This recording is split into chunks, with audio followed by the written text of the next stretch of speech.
back to the Go Deeper podcast. This one's going to be a little bit different. We took questions from some of our subscribers and we're going to fire rapid answer them and see what we can learn today. So, do we even have time to think about it? No, I want you to just, what's your initial and gut just reaction? So everybody knows, I have no idea Short these and questions. Sweet. Short and sweet answers too. Okay.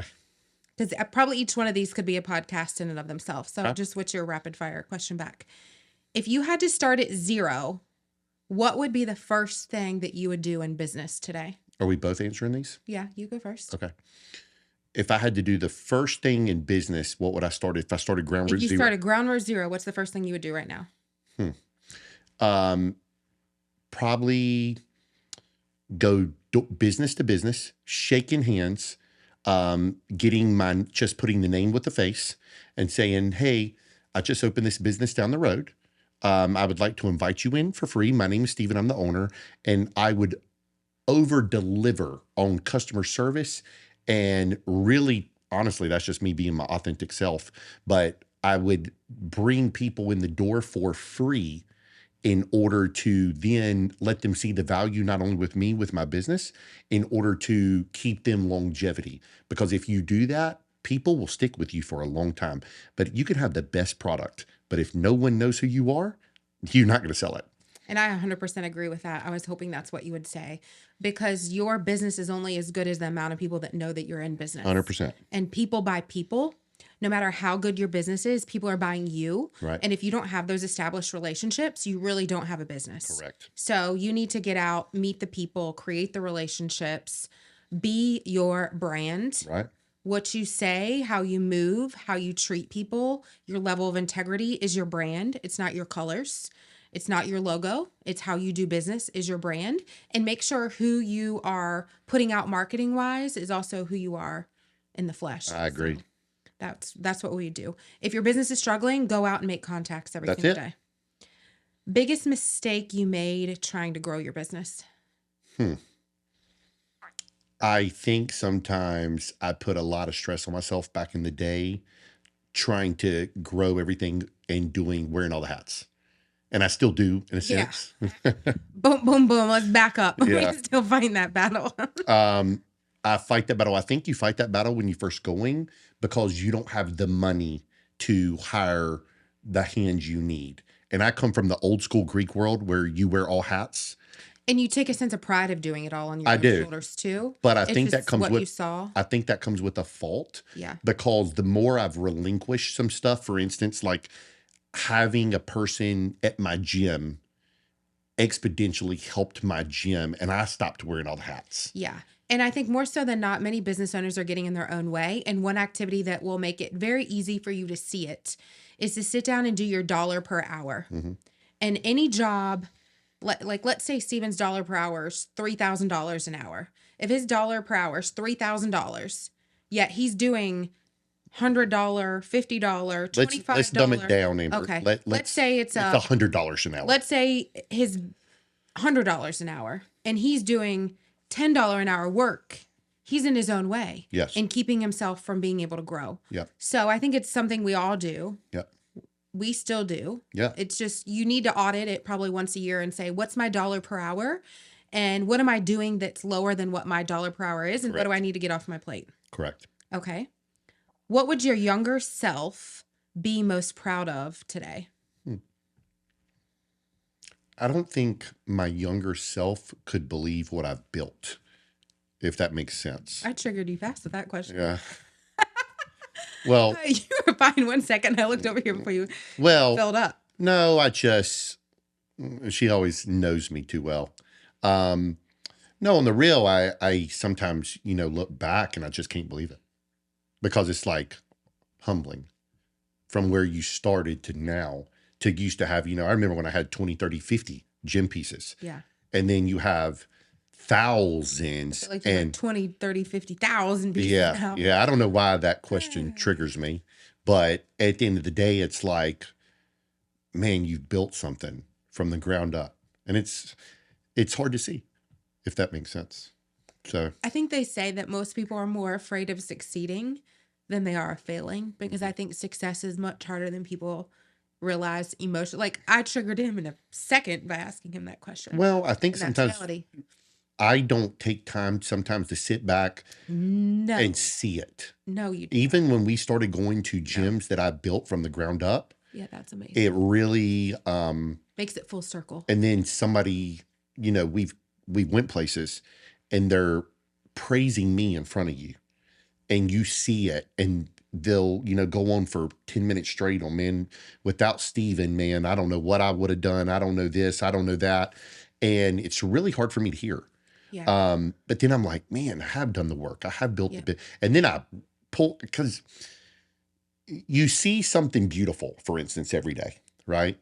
And you almost You become grow numb to it. Yeah. You almost become accustomed to it. Yeah. And then if you really look back, like if I didn't walk in my warehouse for a month and then I walked in and I saw thousands of pieces and I'm distributing for some of the biggest brands in the world And they're that, contacting you. and they're contacting me. I think sometimes I'm like, why me? How did I do it? Could I do it again? It's overwhelming. And so, that's where I think sometimes you have to sit back and really soak in the success, but then know with much success, there's somebody headhunting you. Yeah. There's somebody trying to do what you do. More money, more problems. More problems. So it's like I kick my own ass in gear to go there every day and strive for greatness. Yeah. I'm going to skip over that question because I don't want to cry. No, I'm most proud of myself for like slowing down, healing, doing the deep work, and overcoming so much hard because I've overcome a lot. When we went to that event and Emily Ford did her thing of like generational trauma, Yep. and I was like I was like 3 or 4 out of a room of like 300 people still standing at like level 7 or 8. Mm-hmm. It made me realize like I have been through a lot. In a big room of very successful people that you would have thought went through a lot. But that's why, Amber, you are who you are. Yeah, and I'm grateful for that. But I've also overcome it. I'm no longer living in victim mode. I'm living in like it's empowering me mode, and that's what my younger self is most proud of. But you are who you are because you could take it. Yep. Most people would have gave up. That's the difference. Yep, 100%. Okay, let me see if I can read now that I've cried. What is a business in a different industry you've always wanted to start? Oh, I like that question. I know mine right away. What is a business in a different industry that you always wanted to start? Mm-hmm. Man, well, it's not an industry that I wasn't in, but I've told you this many, many times, and I know I would have been damn good at it, is I was in the nightclub business for a long time through big parties, but I think I would have been great, and I never did do this, at throwing huge like the huge event, huge 2-3 day festival, stuff like that. We ain't doing that, but we're not doing it. But I think, or we may have a fun little party at our house. My second thing that I would say that I know I would have been, if I didn't sell gym equipment, I would have been a hell of a car guy. I already knew you were going to say Yeah, because I love vehicles, and I would have loved to have been not selling just an average car. They would have been high-end exotics, and I would have been driving a different one every day, but that would have been my jam. But I'm very passionate about gym equipment, so I can't imagine doing anything else. What do you think I would say? That you would have done? Maybe this is how we should answer them. Okay. I mean, you've always been so dead set on real estate. I always told people you'd do it for free. It's hard for me to say. I don't know.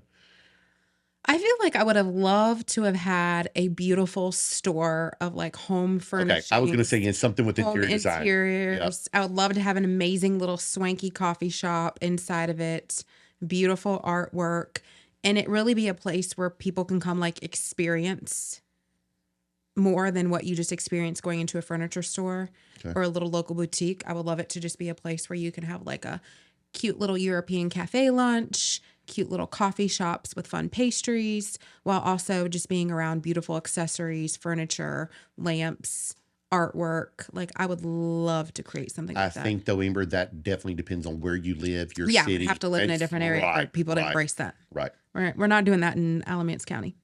Okay. What is your biggest regret or mistake in trying to grow your business?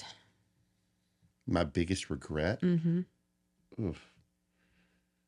I'll give you mine. Yeah, let me think. I would say my biggest regret is holding on to the previous identity version of myself. I realized how many more people I could have impacted.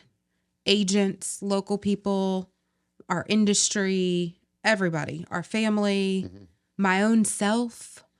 I wish I would have let go of the previous version of myself sooner. Okay.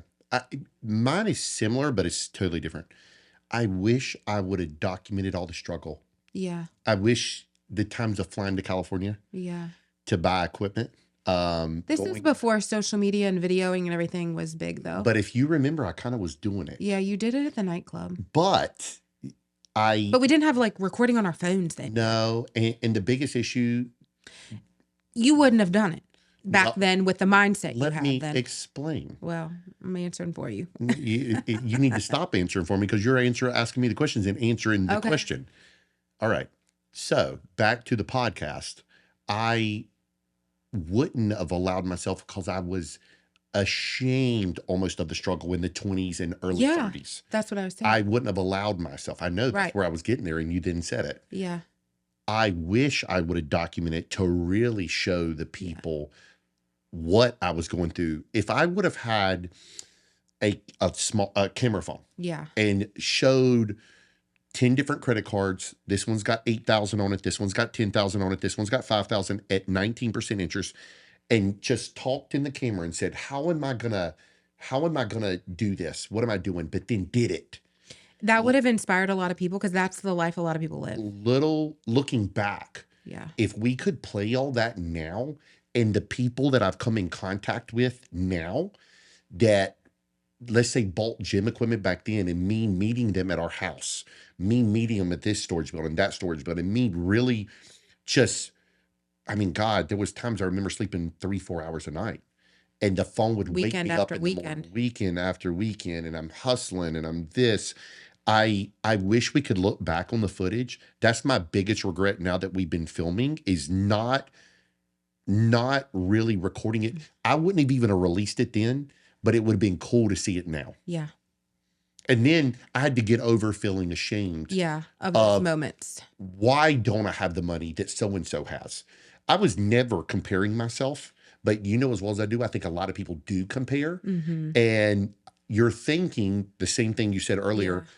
I'm on my chapter 21 on their chapter 50. Yeah. So once I'm on my chapter 50, I may be ahead of them. Right. But it's all a process. Mhm. So, And you have to put in your time. yeah. And it wasn't my time. No.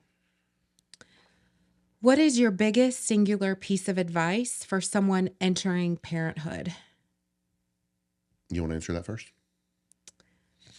Never forget God, your spouse, and then your children. I think if you keep things in that order, you'll still be an amazing wife, an amazing husband, and you'll be an amazing mother. And you have to realize it's not all yours to carry. Mm-hmm. It's not all yours to figure out. There's going to be easy seasons. There's going to be hard seasons. And you always just have to remember this is just a season and this too shall soon pass. Sure. I think that, first of all, everybody needs to realize that you can still be a boss lady or a boss at work. You can still do all the things, have a healthy marriage, and still be a good parent and still give those kids everything they need. There's something that comes across that just happens with a man or woman that you know exactly what to do. Mm-hmm. Intuition. I didn't have the blueprint, nor did I know how I was going to do it, but I did it.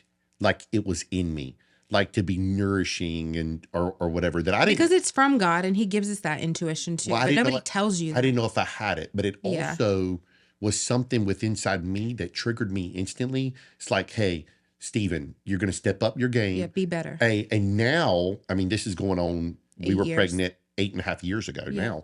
now. That's like, you know what, man, if you was not being a good husband, now you've got to set an example for them children. So for any man out there, maybe that's like struggling in their marriage or woman, and the kid comes along, I think that can be a beautiful thing to make you realize that, like, hey, you set an example for them kids. It should inspire and empower you. And the biggest thing, I think, you only want your son or daughter to be better than you. Yeah. So. And you don't have to give up one for the other. No. And that's something I think a lot of people, if you haven't seen that, that's what you think is going to happen. And it triggers your emotional home that came from your childhood. You don't have to give up one for the other. You can do all things. Let's see. What do you think is a better marketing investment, content or a website? Oh, all right. So I'll start. I've had websites for years, and the funny thing is, she'll tell you up till a few years back, I never even had a website, and we operated all off of like social media. And then I stepped my game up, and it's actually been a while now. But for the first few years of Super Fitness Gym Equipment, No. there was no website. And It when, honestly started on Craigslist. yeah, content is 100%. My buddy Alex said, if you're not doing content technically 2 days a week, then you're missing the game. He said 1.5 days might be preparation of the content, and another day, half to full day, might be filming the content. But that will set you so far ahead. Now, at the end of the day, is that take time? Is it an investment? Yes, but it's an investment for your future self or your future business. It So, should probably be like maybe like it should cost you, let's say if it costs you $1,000, it should make you $5,000. sure, If you're doing it well and consistent. sure. I think last night, I was hoping you said this, but I'm glad you didn't because now I can say it. When we were listening to Veronica Figueroa last Mhm. night, and they were talking about website versus content Yeah. versus building out social media platforms, they said websites are dead. Mhm. Social media and YouTube is where you need to be spending your time and money Sure. right now. Your website validates you, but it doesn't matter if they don't know about your website. That's correct. In order to get more eyeballs on you, you got to create content, long form, short form, YouTube, Instagram, TikTok. I think it said 85% of Gen Xers use TikTok as their Google search Which engine shocked right me now. It myself. shocked us both. And then you've That's been not around wrong. me long enough now. We a little too old for TikTok. We Yeah, getting well, on yeah. TikTok. But you've been around to where, speaking upon YouTube, Yeah, how many people a have you lot. heard said, Mike, Steven, I watch you all the time on YouTube, Almost walking every through day the airport? somewhere. Yeah. And me and her are both like, how many people are watching my YouTube? I mean, it still blows me away. But when I they hear it. said if they watch a reel or watch you on social media Right, and they only see a 30 to maybe 1 minute clip, right. think about how many of those clips. I think they said it was like 60 to 80 clips they would have to watch To to watch have one the YouTube. same connection with you as one YouTube video. So Well, you to give got to do anybody both. some tidbit, I think they start liking you through the little clip over Yeah. and over and over. But they really start to feel like they know you And trust through the you and YouTube. trust you. Even this podcast, I definitely think maybe people have a different view of us. Maybe. Because it's more long form and in a more- good way. I hope in a good way. Maybe they don't just think I'm a meathead no more. Let's see. Is there a dollar amount of money that will ever make you feel satisfied? For me, probably not. And I'm not saying it's not the money. I want to work till can't work anymore because I just like to feel purposeful. I like to show my son. It like fulfills me. I definitely think there's a threshold there that like, I don't know, you know this, if Manny's going, I know he says it, but whether he's going to work for me, but there's no amount of money that I would take that if he wanted to pass the torch or if I wanted to pass the torch for him or whatever you want to call it. I think You that, would never sell your business for No. hundreds of millions of dollars if he wanted it. nope. And therefore it's, to me, it's not a money play. Yeah. Now, at the end of the day, if I ever got just fed up with the business or fed up with people, I think people's the hardest thing with running a business, not just employees, but dealing with the public. That can be very difficult. Then that would be a different story. But right now, I don't think that, oh, you can have this amount of money and just stop doing. I think I would be an overweight, like, what am I going to do? Be at the gym all day? I think most people don't realize this soon enough, but when you work for a purpose Yeah. that's aligned to what you're supposed to be doing while you're earthly here, the money shows up in abundance, Correct. but you still have to be a good steward of it. Right. Meaning you need to tithe, you need to give back, you need to be financial responsible, you need to make good decisions, you need to pay off debts. So therefore, there's no amount of money that's ever really enough because it's not about the money. I Just agree. like you said, like I would love to make 10 times more money in 10 years because I want to give back 10 times more than we are now. Correct. Like that fulfills me more than absolutely anything. And I'm not doing it for the money. I'm doing it to make an impact for generations to come and to create generational wealth too that is healthy for our children. Yeah, I think we're working more for that purpose. Yeah. Nothing And I'm more I grateful for love that. to do is to help others. Yeah. How do I pay less in taxes? Ugh, Call our tax accountant. We're more than welcome to give you his information. that's right. He's leading and guiding us well. I don't want to give tax advice and be held to it, but there are ways that you can strategically move. It all depends upon you and what level your business is at and what types of income and how do you have your business set up. Are you growing? Are you wanting to grow? Are you wanting to scale? So I don't want to just give out blanket information Right. that could be steering you in the wrong direction. I'm just going to refer you to somebody that's proficient in that field and reach out to us if you need a person. And when eventually, when we start having guests and stuff, that Yeah, we're going to bring them on. we're going to bring them on, because I definitely think this is something talked about from lot. I get asked this question all the time, taxes, and I hate to say this, but if you're doing well, you're going to pay your fair share of taxes, but then you have to You got to protect yourself be smart. and find the right people to put in your corner to help Correct. Because protect there's a you too. lot of things me and her used to not Yeah, know yeah. that we really got screwed on Yeah. for years. So And then the last one, should I take out loans to start and or grow my business to the next level? what do you think on that? I think it depends. I think it's very scary to incur a lot of debt years 0 through 5. I personally feel like you should only leverage yourself to grow to the next level, knowing that your business is foundationally strong and consistent. Sure. We're the wrong people to ask this question to. We're not huge believers in debt. We're huge believers in working hard and saving money and limiting ourselves personally, financial wise, to put back and to grow our business. Because I think when you start to operate a business from a sense of debt, to us, maybe not to everybody, but to us, it triggers us to go into like a sense of lack and a sense of fear in some capacity, especially you. And it puts you in the wrong I don't like mindset. that. Right. It puts you in the wrong mindset. So I'm very not the one to ask this question to, but I will say I bootstrapped my business with credit cards and all this.